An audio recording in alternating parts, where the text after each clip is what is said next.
Vi er alle sammen udfordret, når regnen pisker ned, og der blæser vand ind på linsen. Små vanddråber stjæler fokus og bliver på størrelse med fodbolde hjemme på fladskærmen i stuerne. Måske er vi heldige at have en våd handske til at hjælpe os lidt, men det bliver sjældent rigtig godt.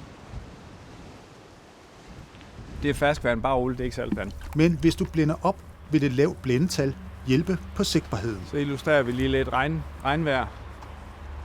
Sådan der ser det typisk ud nogle gange med nogle af de optagelser, der har været blandt andet fra den stormflod, vi lige har været igennem.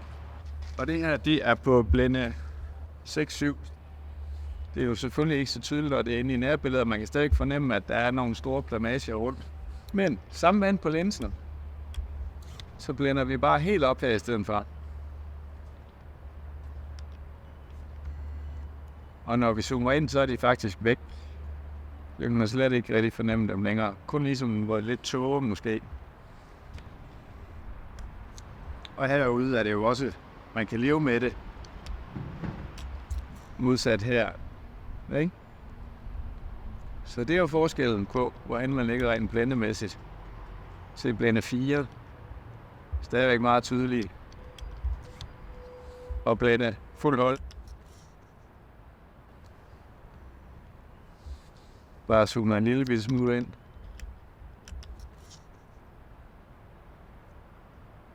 Blænde 8. Fuld hold. Blænde 2.8 er det her.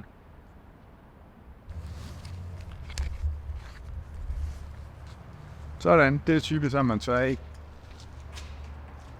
I stormvejr, man har en halvfugtig klud i lommen.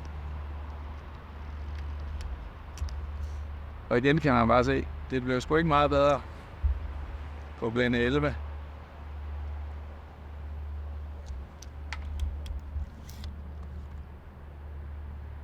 Her på 2.8.